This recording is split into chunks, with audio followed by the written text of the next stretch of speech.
our channel. Today Bible verse in Tamil.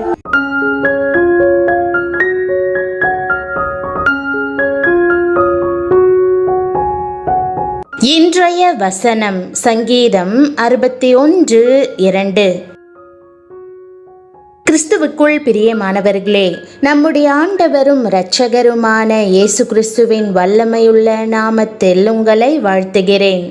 வாழ்வின் போராட்டங்கள் எவ்வளவு பெரிதாக இருந்தாலும் தேவன் உங்கள் கூப்பிடுதலை கேட்டு அற்புதங்களை செய்வார். அவரை நோக்கி பாருங்கள், அவர் உங்கள் பாரங்களை சுமப்பார். என் இருதயம் தொய்யும் போது பூமியின் கடையாந்தரத்திலிருந்து உம்மை நோக்கி கூப்பிடுவேன்.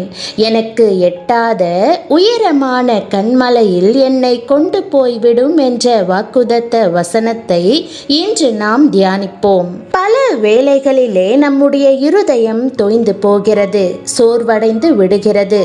போதும் கர்த்தாவே, என் ஆத்துமாவை எடுத்துக்கொள்ளும் என்று அங்கலாய்த்து விடுகிறோம். நீங்கள் மனஞ்சலித்து சோர்ந்து போயிருக்கிறீர்களா?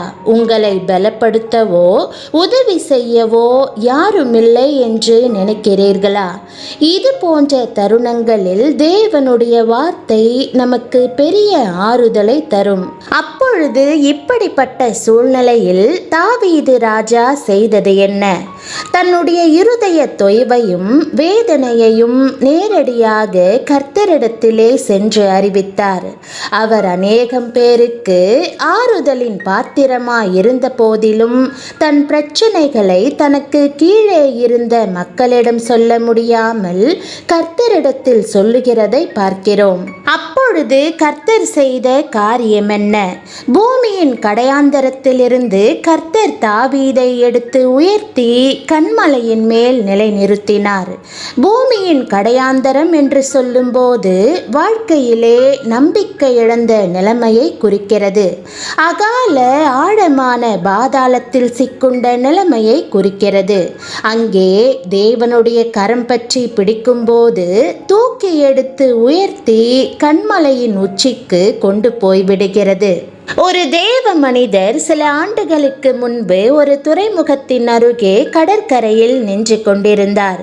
அப்பொழுது ஒரு மின்தூக்கி கப்பலில் இருந்த பெரிய பலுவை தன்னுடைய கொக்கியிலே தூக்கி வைத்து மிகவும் உயரமாய் உயர்த்தி கரையிலே கொண்டு போய் வைத்தது. எந்த மனுஷனாலும் அவ்வளவு பெரிய பலுவை தூக்க முடியாது, கரை சேர்க்கவும் முடியாது.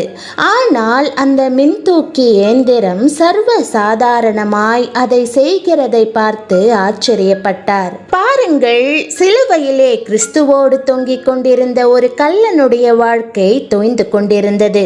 சில நிமிட நேரங்களுக்குள் அவன் மரித்து பாதாளத்துக்குள் இறங்கி இருந்திருக்க கூடும். அவனுடைய இரத்தம் எல்லாம் ஒழுகி பலனெல்லாம் அற்று போய் இருதயம் தொய்ந்த போது இயேசு கிறிஸ்துவை நோக்கி, ஆண்டவரே, நீர் உம்முடைய ராஜ்யத்தில் வரும்போது அடியேனை நினைத்தருளும் என்று ஜெபித்தான். உடனே கிறிஸ்துவினுடைய காருண்யம் ஒரு மின்தூக்கி தூக்குவதை போல பாதாளத்தின் வல்லமையிலிருந்து விடுவித்து உயர்த்தி பரதீசில் செல்லும் பாக்கியத்தை தந்தது. இன்றைக்கு நீ என்னுடனே கூட பரதீசில் இருப்பா என்று கிறிஸ்து வாக்களித்தார். மேல் நாடுகளுக்கு செல்லும் போது 60 மாடி 70 மாடி என்று உயரமான கட்டிடங்களை காணலாம். எப்படி மேலே செல்வது? படியின் மேல் ஏறி போனால் இருதயம் தொய்ந்து போகும், மூச்சு வாங்கும். இருதய நோய் உள்ளவர்கள் மரித்துவிடக்கூடும். அதற்காக லிஃப்ட் வைத்திருக்கிறார்கள். அது நம்மை அருமையாக தூக்கி சுமந்து கொண்டு போய் விட்டு விடுகிறது. கர்த்தருடைய கரமும் அப்படித்தான் செய்கிறது.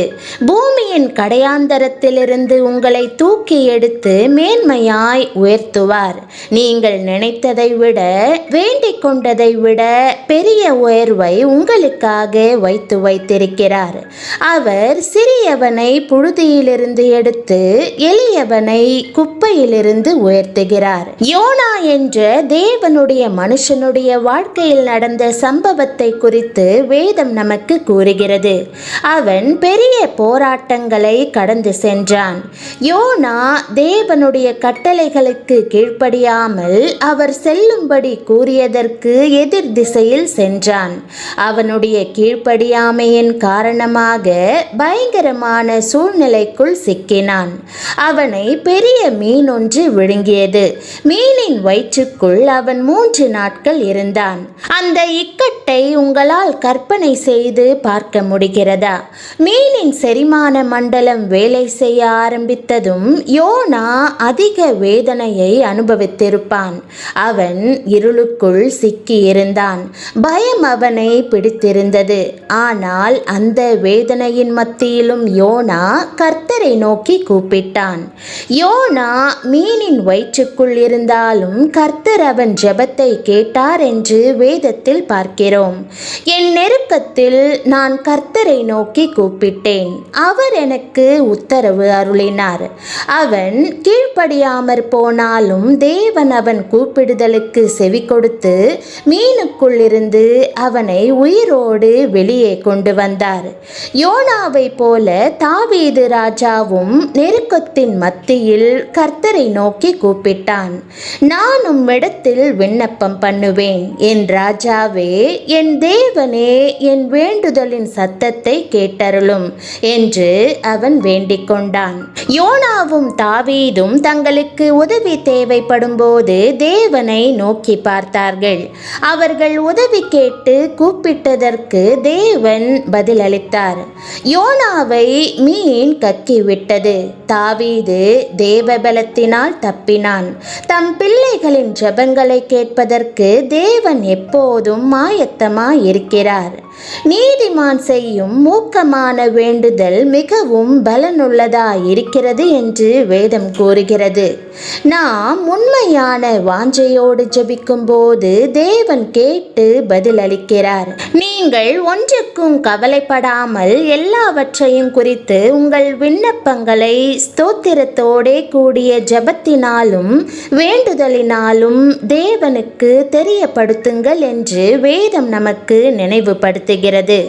கலக்கம் நம்மை பிடித்து கொள்ள அனுமதிக்காதபடி எல்லா கவலைகளையும் பயத்தையும் போராட்டங்களையும் ஜெபத்தில் ஆண்டவரிடத்தில் கொண்டு வருவோம். தேவன் நம் ஜெபத்தை கேட்பார் என்று வேதம் வாக்கு கொடுக்கிறது.